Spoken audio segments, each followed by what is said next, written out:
Shalom pendengar yang dikasihi Tuhan dimanapun Anda berada. Sesaat lagi Anda akan menikmati siaran tunda ibadah World Revival Center, ibadah kebangunan rohani yang diadakan setiap hari Kamis jam 18.30 bertempat di BTC Ruang Balarea.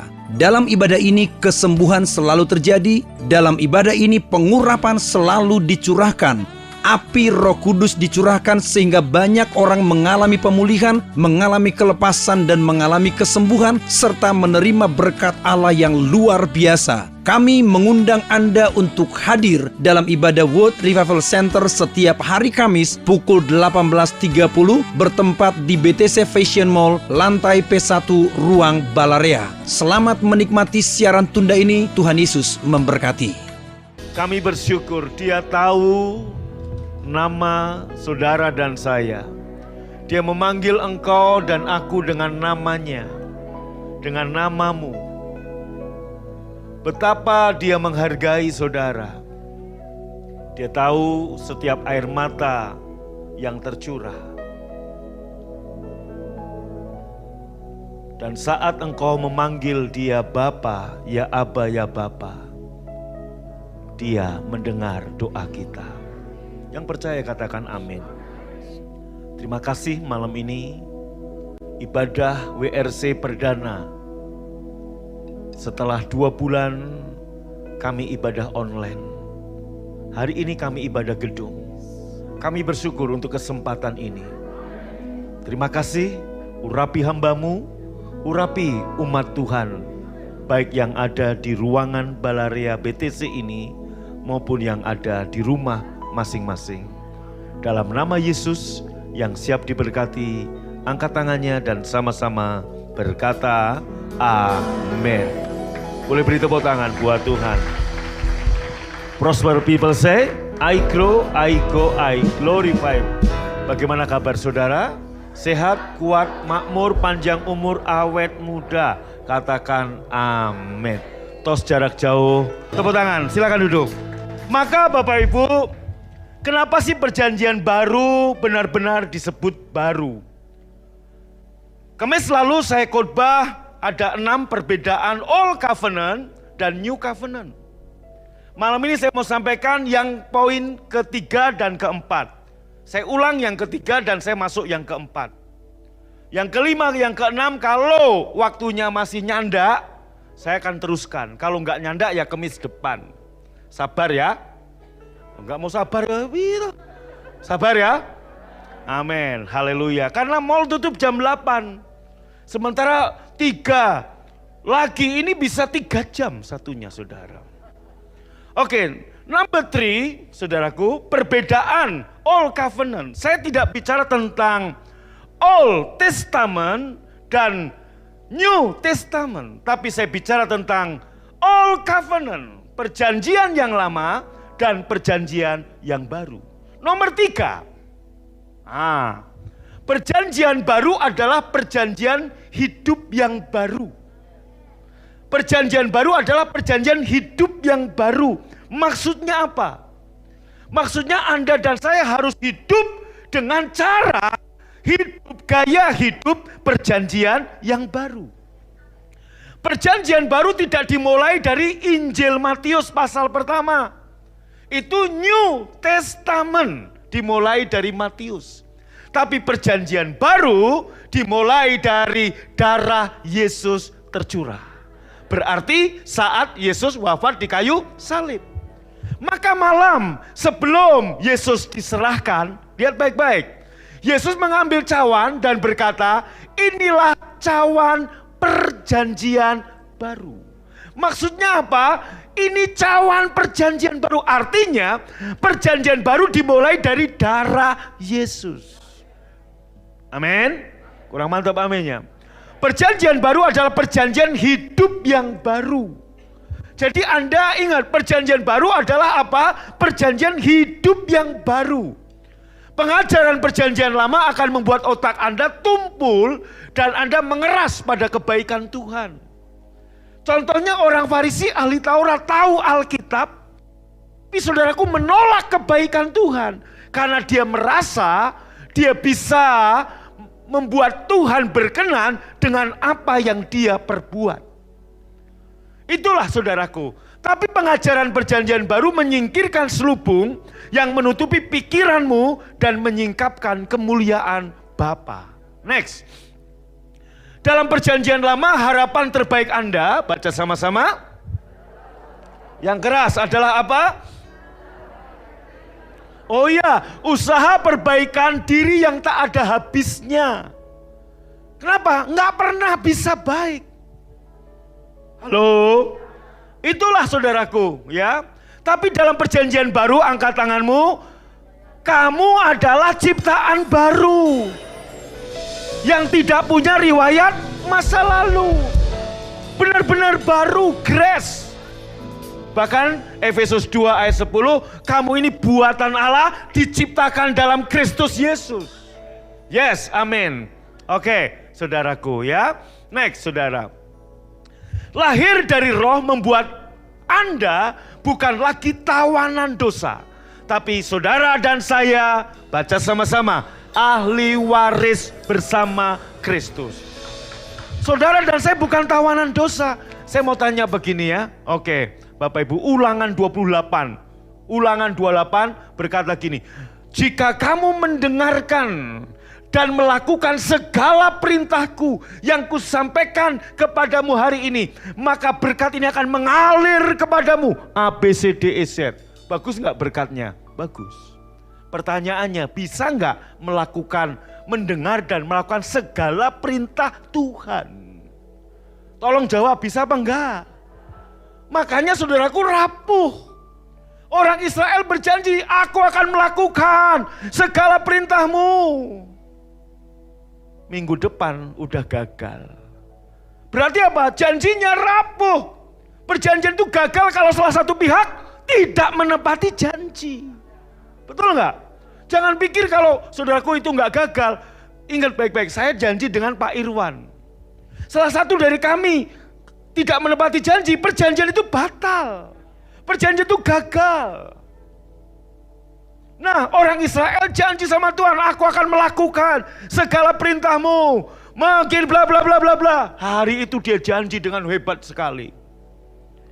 Besok dia sudah gagal. Janji lagi, minggu depan gagal lagi. Janji lagi, minggu depan gagal lagi. Itulah saudaraku kenapa perlu ada perjanjian yang baru. Karena perjanjian yang lama, manusia gagal. Kok enggak amin? Lah Anda masih mau hidup dalam hidup perjanjian lama atau hidup perjanjian baru? Siapa yang mau hidup dalam perjanjian yang baru? Angkat tangannya. Maka perjanjian baru adalah perjanjian hidup yang baru. Jadi maksudnya apa? Perjanjian hidup yang baru. Katakan amin. Dimulai dari mana perjanjian baru? Salib Kristus. Terus saudara, bisakah saudara melihat bedanya? Perjanjian lama, ini dia, jika kamu melakukan dengan sungguh-sungguh, mendengar Keluaran 23, jika kamu menanyakan dia, jika kamu hendak mempersembahkan, terus, jika kamu hidup menurut, jika kamu mendengarkan, jika kamu bernasar, jika kamu mematuhi. Jika kamu tidak mematuhi, maka hukuman, maka murka Allah. Jika kamu hidup menurut, jika kamu mendengarkan, terus dong. Nah, perjanjian baru beda. Kamu sudah diampuni, kamu sudah sembuh, kamu sudah diberkati. Kamu benar, bukan karena kamu berbuat benar. Amin. Saudaraku, contoh Anda melakukan 90% hukum Taurat. Anda gagal satu, apakah Anda disebut orang benar? Enggak.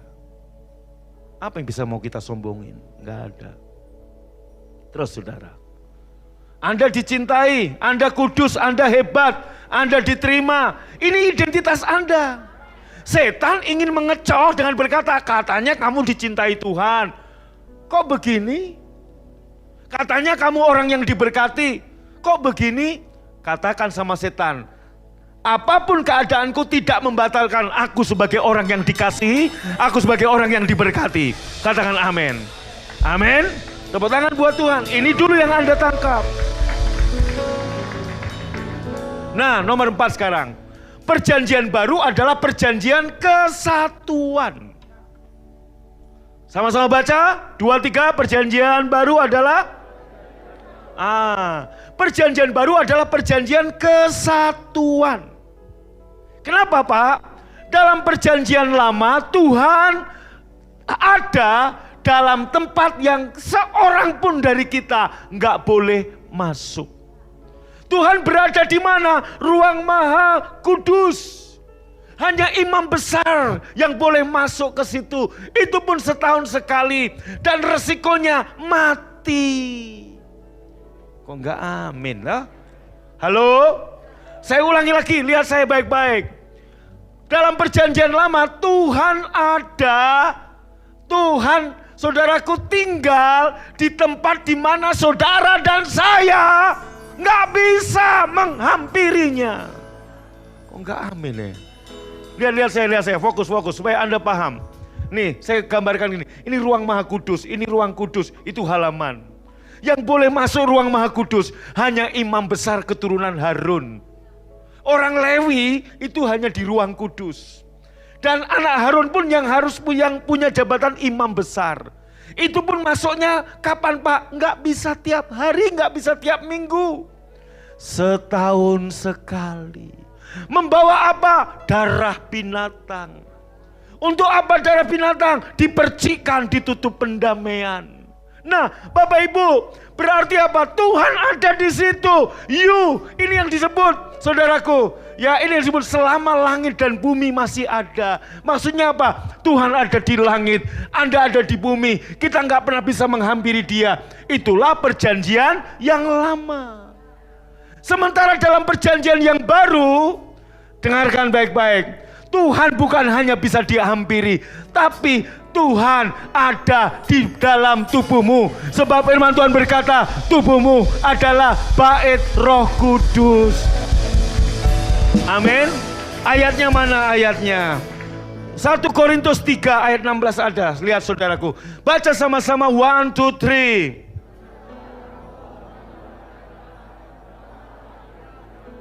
Amin. Sekali lagi baca yang keras. 1, 2, 3. Iya, tidak tahukah kamu bahwa kamu, katakan saya, adalah, dan bahwa Roh Allah diam di dalam. Wow. Wish. Luar biasa, bro. Lihat saya. Untuk Anda ngerti, dengar baik-baik Bapak Ibu dengar. Kenapa saya harus katakan ini? 10 dusta agamawi yang saya khotbahkan kemarin. Tiap minggu jutaan orang masih kena dusta, saudaraku. Karena apa? Karena pendetanya yang khotbah juga nggak ngerti. Karena dia diajari oleh seniornya tentang dusta itu juga. Halo? Sebuah dusta kalau dikatakan terus-menerus bisa menjadi kebenaran. Oh iya, saya baru pulang dari Semarang. Jemaat Semarang panggil Pak Jumadi siapa? Siwon.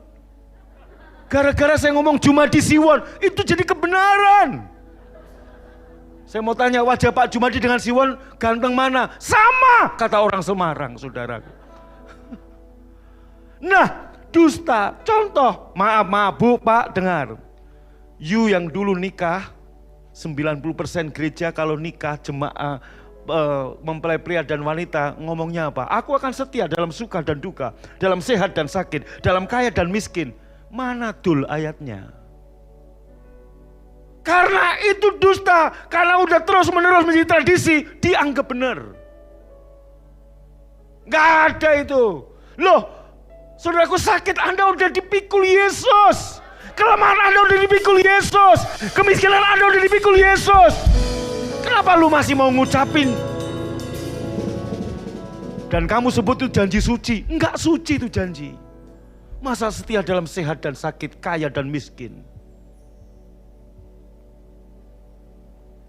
Tambahi sekalian, setia dalam langsing dan gemuk, saudaraku. Harusnya begitu dong. Haleluya. Yang wanita juga harus ngomong, setia dalam waktu rambut subur maupun gundul, saudaraku. Tambahi aja. Oke? Nah, ini dia.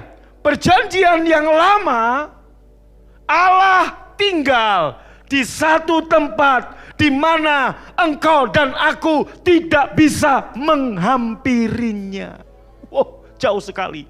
Maka ini yang Yesus katakan, selama langit dan bumi belum lenyap, hukum Taurat masih berlaku. Tetapi setelah langit dan bumi lenyap, perjanjian yang pertama yaitu perjanjian yang lama, hukum Taurat tidak berlaku lagi. Kapan lenyapnya?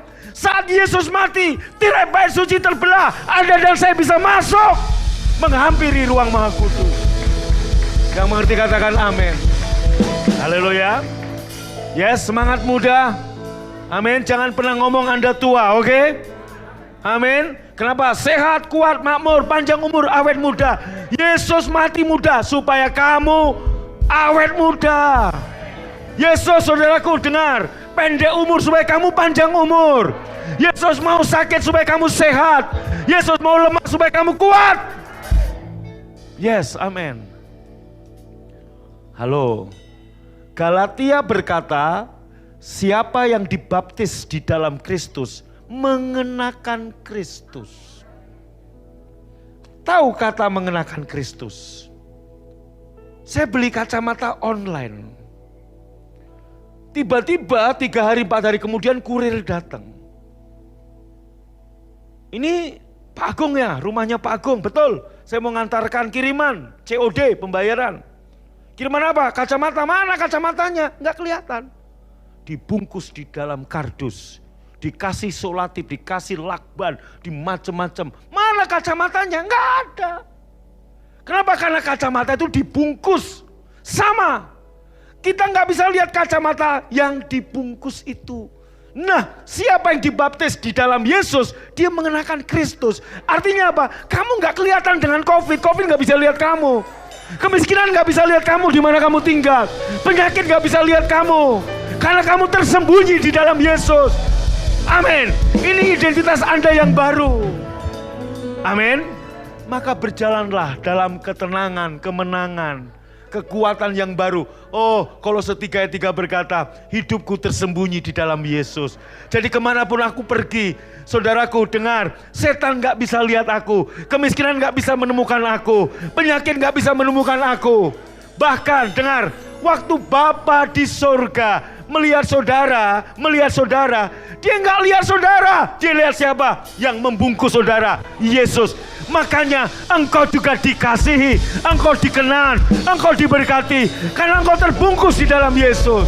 Yang mengerti tepuk tangan, katakan amin. Haleluya. Terus saudara, ntar dulu nomor 4 tadi. Dalam perjanjian baru, Andalah tempat kediaman Tuhan. Amin. Ayatnya mana? 1 Korintus 3 ayat 16. You baca dengan keras. Yang di rumah, jangan hanya di sini amin amin, di rumah cuman nguap-nguap. Amin juga. Ya, yang di rumah baca yang keras. 2, 3.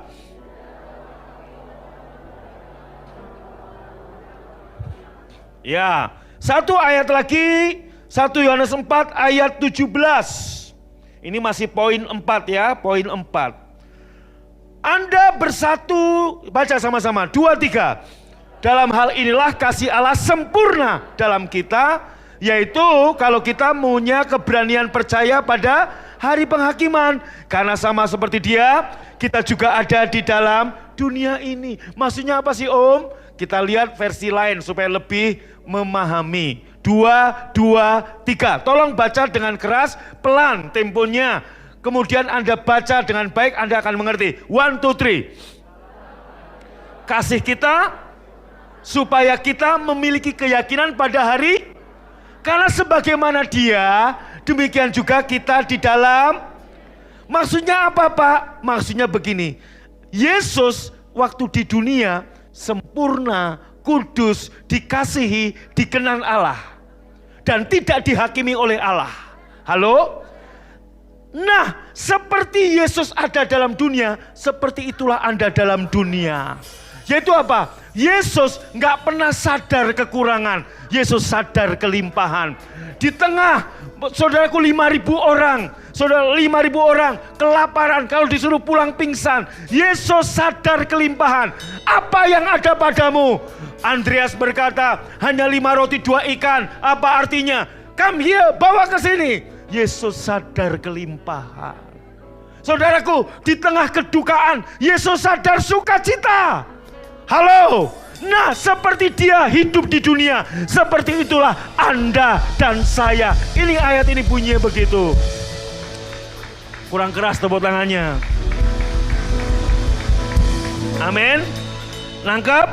Siapa yang nangkep lambaikan tangannya. Jadi Bapak Ibu, dengar baik-baik. Sebagaimana Dia, demikian juga kita di dalam dunia ini.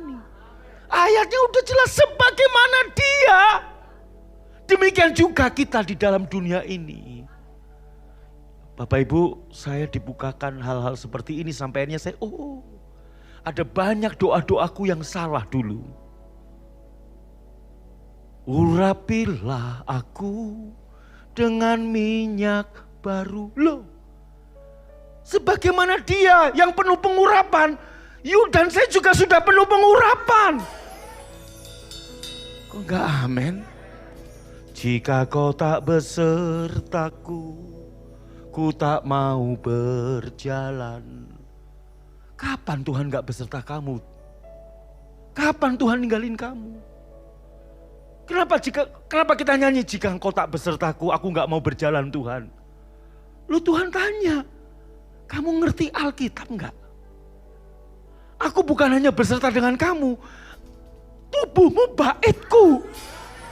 Tubuhmu baitku, aku ada di dalammu. Bagaimana mungkin kamu nyanyi Tuhan, kalau engkau gak menyertai aku gak mau berjalan. Itu cara hidup perjanjian yang lama. Maka Daud pernah berdoa begini, jangan ambil rohmu dariku. Karena dalam perjanjian lama Roh Kudus kadang masuk, kadang keluar. Saul pernah penuh urapan Roh Kudus. Maka ada ayat berkata, apakah Saul juga golongan para nabi? Ada saatnya Roh Kudus meninggalkan dia. Kadang nanti masuk lagi, itu perjanjian yang lama. Anda dan saya hidup dalam perjanjian yang baru.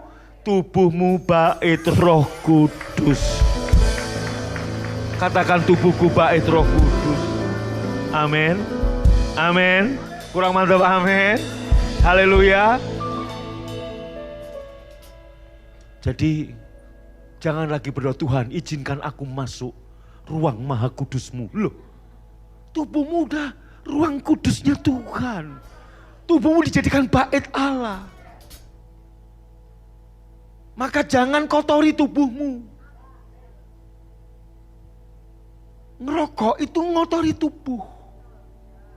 Tapi kan gak ada ayatnya Pak, dilarang merokok. Kamu keluar dari BTC belok kanan, ada tulisan tuh dilarang merokok. Pom bensin, betul?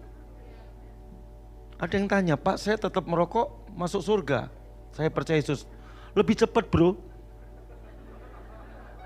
Lebih cepat. Tubuhmu bait Allah, jangan kotori tubuhmu. Bapak Ibu, halo. Dalam hal inilah kasih kita disempurnakan. Supaya kita memiliki keyakinan atau keberanian pada hari penghakiman. Maka ada yang tanya, Pak, nanti hari penghakiman bagaimana Pak? Yang dihakimi itu kambing, betul? Bro, sis. Halo? Anda kambing atau domba? Nah, kalau Anda kambing, saya minta itu tukang Wendy's itu motong Anda itu. Anda domba atau kambing? Domba nggak dihakimi, kenapa? Karena domba tersembunyi di dalam Yesus. Nah, bentuk kasih kita kepada Tuhan. Dia udah mengasihi kita, Dia udah menolong kita, Dia udah mengampuni kita, Dia udah memberkati kita. Itulah kenapa saya berdiri di sini melayani Tuhan. Karena apa? Dedikasi saya, pengabdian saya nggak bisa membayar. Kalau saya bisa, kalau yang saya lakukan ini untuk membayar, saya memandang rendah kasih karunia. Sepertinya kasih karunia bisa dibeli dengan pengabdian saya. Sepertinya kasih karunia bisa dibayar dengan pengorbanan saya. Sepertinya kasih karunia bisa dibayar dengan pelayanan saya. No. Apa yang aku lakukan bukan dalam rangka bayar utang, bayar harga. Dalam rangka dedikasi saya. Dia udah mengasihi saya. Dia udah menolong saya. He knows my name. He knows my every thought. He sees is tear that fall, and he's me when I call. Lift your hand, sama-sama katakan. He knows my name. He knows my every time. He sees each tear that fall, and he's me when I call. Katakan, I have a father. Have a father.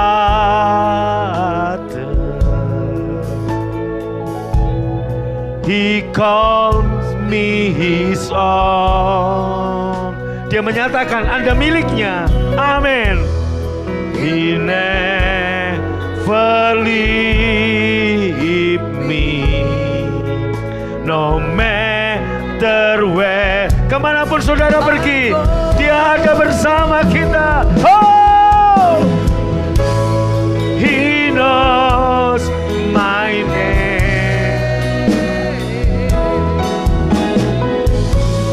He knows my every time. He sees is tear that fall, and he's me when I call. Lagi, come on church, hallelujah. He knows my name.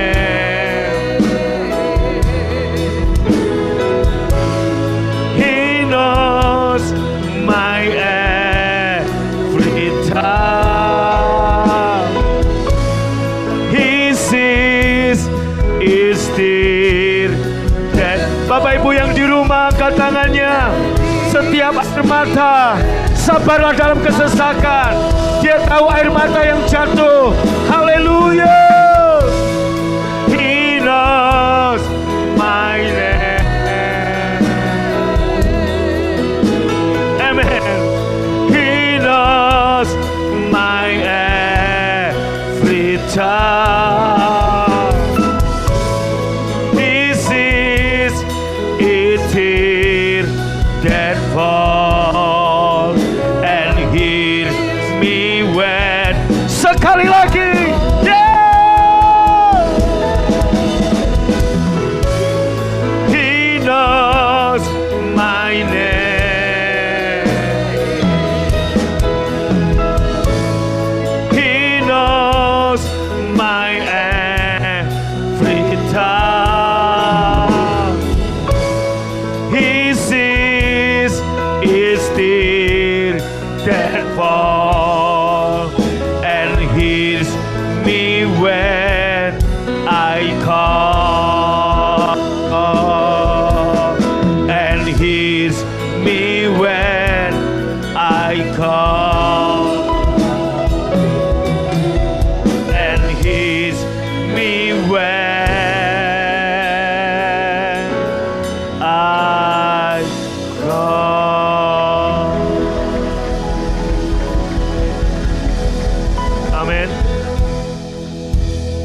Tuhan tahu nama saudara. Hormatan. Amin. Coba Bapak Ibu ya berdoa supaya Tuhan tuh kasih karunia bisa apal nama semua jemaat. Saya berdoa gitu, sampai sekarang gak hafal-hafal saudaraku. Maksudnya tingkat keapalan saya paling berapa nama. Gak bisa sampai 1000 nama saudara. Tuhan apal nama saudara. Orang kalau dipanggil namanya, itu berarti orang itu dihargai. Contoh saya panggil Pak Revan, Brimob, berarti dia dihargai. Saya panggil Moses, Moses, berarti apa? Saya menghargai dia. Coba kalau saya panggil nama, Indomie, karena rambutnya keriting kayak Indomie, kan kurang menghargai. Betul enggak? Anda yang contoh, buncit perut sini, kan enggak menghargai. Tapi kalau saya panggil nama Pak Tatang, nah itu menghargai. Saya dapat konsumsi dari Pemkot saudara, saya kasih Pak Tatang. Saya tanya, habis Pak Tatang? Habis. Kenapa dihabisin? Kalau nggak dihabisin basi Pak. Nah itu dia. Jadi kalau Tuhan tahu nama saudara, karena Tuhan menghargai saudara. Dia memanggil dengan namamu. Haleluya. Tepuk tangan buat Tuhan. Amin. Terus saudaraku, ya. Mana ayat tadi? Nomor 4 belum nomor 5 bro. Sebentar, sabar. Saya hanya sampai nomor 4 saja. Sekalipun saya udah siapin sampai 6. Jadi Bapak Ibu, Anda nggak lagi memerlukan apa lagi saudaraku. Tuhan berikan aku iman. Sudah ada Yesus. Ingat apa yang sudah Yesus lakukan. Bagian Anda hanya percaya. Bapak Ibu, halo. Apa sih yang dikehendaki Tuhan? Pekerjaan apa sih yang dikehendaki Tuhan yang paling berkenan? Percaya. Betul? Dan percaya itu adalah sebuah perbuatan. Maka Bapak Ibu ingat, jika nanti anak manusia datang ke muka bumi, adakah dia mendapati iman? Jadi Bapak Ibu yang dicari Tuhan apa? Percaya Anda. Jadi Pak, Bu, Anda nggak lagi butuh, Tuhan berikan aku iman yang besar. Iman yang besar. Kamu udah punya imannya Yesus. Yesus sudah mati buat kita. It finish, sudah selesai. Udah dilakukan semuanya. Kesembuhan, maka khotbah saya Selasa kemarin. Apa saja yang kamu minta dan doakan. Ada yang tanya, Pak, apa saja termasuk, bolehkah saya minta rumah sama Tuhan?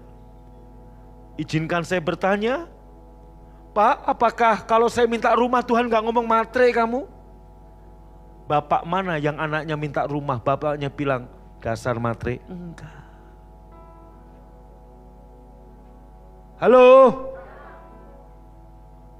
Harvest sekolah minta handphone. Jangankan Harvest. Anak panti asuhan saudaraku, saya belikan handphone baru untuk sekolah, apalagi anak saya. Kalau handphonenya rusak, karena dia main game, apa saya kutuk dasar kamu ya ngerusakin handphone? Enggak, saya nasihati tapi tak belikan lagi handphone baru. Jangan dirusak ya. Dengar gini langsung pulang rumah, rusak aja bapak akan beli lagi. Jangan. Itu namanya menyalahgunakan kasih karunia. Betul? Halo? Oh iya. Oke. Kamu nggak perlu lagi, saudara. Anda jangan berdoa lagi, Tuhan berikan aku iman. Kamu udah punya Yesus. Maka saudaraku, temukan Yesus yang ada di dalam dirimu. Temukan apa yang kamu miliki di dalam Yesus. Maka kamu kalau cari Tuhan, maksudnya apa? Cari Dia yang sudah ada dalam hatimu. Kamu cari dunia, kamu nggak akan dapat. Kalaupun dapat, nggak akan banyak. Kalaupun banyak, nggak akan puas. Kalaupun puas, nggak akan langgeng. Tapi kalau cari Tuhan, pasti dapat. Dan kalau dapat, pasti banyak. Dan kalau banyak, pasti puas. Dan karena puas, pasti langgeng. Karena itulah Tuhan. Tepuk tangan paling meriah. Katakan amin. Satu ayat lagi dalam masih poin 4, saudaraku. Masih poin 4. Kolose 2 ayat 10. Kolose 2 ayat 10. Baca sama-sama. 1, 2, 3. Versi yang lain ada, di dalam Kristus, baca, kamu penuh, kamu gak memerlukan apa-apa lagi. Kristuslah kepala atas segala pemerintah dan penguasa. Kamu perlu apa lagi? Oh Pak, gak perlu apa-apa lagi. Lu ini ayatnya baca bro, sis. Coba baca lagi, 1, 2, 3. Dan di dalam Kristus, penuh itu artinya apa? Gak ada yang kurang. Gelas ini bukan penuh. Penuh itu artinya apa? Enggak berkurang satu titik pun. Itulah kamu. Kamu penuh di dalam Kristus. Kamu enggak perlu apa-apa lagi. Kristuslah kepala atas segala pemerintah dan penguasa. Katakan haleluya. Kurang mantap, katakan haleluya. Amin. Saudaraku, Anda dan saya mau minta apa lagi? Kamu udah penuh. Perlu apa lagi? Nah ini banyak orang, makanya gini saudaraku, banyak orang Kristen, dia minta kepada Tuhan, padahal Tuhan sudah melakukannya bagi dia. Anda masih hidup dengan gaya hidup Old Covenant. Bapak Ibu, Tuhan semakin kuat saat saya berdoa, khotbahkan Injil kasih karunia lebih lagi. Kenapa? Karena banyak orang perlu berita ini. Anda lihat banyak orang Kristen masih hidup dalam gaya hidup perjanjian yang lama. Maka tadi saya katakan perjanjian baru adalah perjanjian hidup yang baru. Di dalam Kristus saya penuh. Kamu gak perlu apa-apa lagi, wong namanya udah penuh. Kamu gak perlu apa-apa lagi. Kenapa banyak orang Kristen kok gak ngerti ini? Makanya dia masih berdoa pakai gaya hidup perjanjian lama. Dia gak sadar, dia udah penuh. Karena kamu di dalam Kristus. Kenapa saudara dan saya bisa mengampuni orang? Karena kamu di dalam Kristus. Kenapa kamu bisa mengasihi orang? Kenapa dulu kamu beli sekarang bisa memberi? Karena kamu di dalam Kristus. Kalau Anda sadar ini, angkat tanganmu. Enggak ada yang sakit, enggak ada yang miskin, enggak ada yang kekurangan. Di dalam Kristus kamu penuh. Amin. Ayat terakhir. Saya tutup dengan nomor 4 saja. Kamis depan kita nyambung perbedaan ke-5 dan ke-6. Yang terakhir, Filipi 1 ayat 6. Akan hal ini aku yakin sepenuhnya. Yaitu ia yang memulai pekerjaan yang baik di antara kamu, baca sama-sama. Akan meneruskannya sampai pada akhirnya pada hari Kristus Yesus. Versi lain ada. Saya yakin bahwa Allah yang telah memulai pekerjaan yang baik di dalammu akan terus menolongmu bertumbuh, baca sama-sama, di dalam kasih karunia-Nya sampai pekerjaannya itu selesai pada hari Yesus Kristus datang. Angkat tangan Bapak Ibu Saudara. Pertumbuhan Anda itu seiring dengan pertumbuhan pengenalan Anda akan Tuhan. Saya yakin bahwa Allah yang telah mulai pekerjaan yang baik di antaramu akan terus, angkat tangan, menolongmu bertumbuh di dalam kasih karunia-Nya sampai pekerjaannya itu selesai pada hari Yesus Kristus datang. Amin. Dengarkan khotbah seperti ini enggak cukup sekali, 2-3 kali. Bapak Ibu, pertumbuhan kita dalam kasih karunia itu dimulai pertumbuhan pengenalan kita akan Tuhan. Semakin kita menemukan Dia yang ada dalam diri kita, semakin kita bertumbuh dalam kasih karunia. Ini yang saya maksud. Anda tidak hanya membutuhkan kasih karunia keselamatan. Banyak orang Kristen berpikir dia diselamatkan karena kasih karunia. Tapi dia nggak berpikir bahwa kita hidup di dalam kasih karunia. Semua karena kasih karunia. Perjanjian yang baru adalah perjanjian hidup yang baru. Perjanjian baru adalah perjanjian kesatuan. Perjanjian kesatuan, kenapa? Karena tubuhmu adalah bait Roh Kudus. Tuhan dan kamu jadi satu. Perjanjian lama, perjanjian antara Allah dengan orang Israel. Dan berkali-kali orang Israel gagal menepati janjinya. Kita tahu arti perjanjian. Bila mana satu orang itu tidak menepati janjinya, maka batalah perjanjian itu. Dia bertobat lagi, dia minta mengulangi lagi janji. Minggu depan gagal lagi. Nanti di poin yang kelima, Kamis depan saya akan jelaskan lebih tentang Anda dan saya tidak lagi berdiri di atas janji kita yang rapuh. Tapi kita berdiri di atas janji yang lebih mulia, yaitu antara janji Bapa dan Anak. Bangkit berdiri. I have a maker.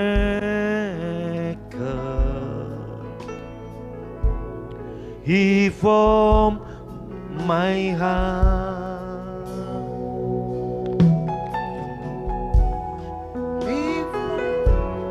Even time began, life was in His hand. Angkat tangan sama-sama katakan. He knows my name. He knows my every thought. He sees each thing that's wrong, and He hears me when I call. Saya punya seorang Bapa, katakan. A Father.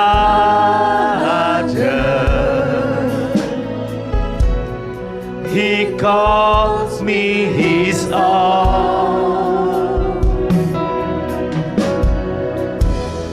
He never leave me, no matter where I go. Katakan, He knows my name.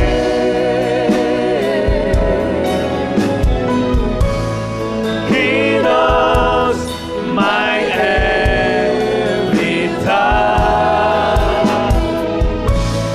He sees, He feels that's wrong, and He sees me where I go, and He sees me when I call, and He sees me when I call. Yang di rumah maupun yang di Balarea, angkat roti dengan tangan kananmu. Perjanjian baru dimulai saat tubuh dan darahnya tercapik-capik dan tercurah di Golgota. Bukankah roti yang kita pecah-pecahkan ini adalah persekutuan dengan tubuh Tuhan Yesus? Yang percaya ambil dan makan dalam nama Tuhan Yesus.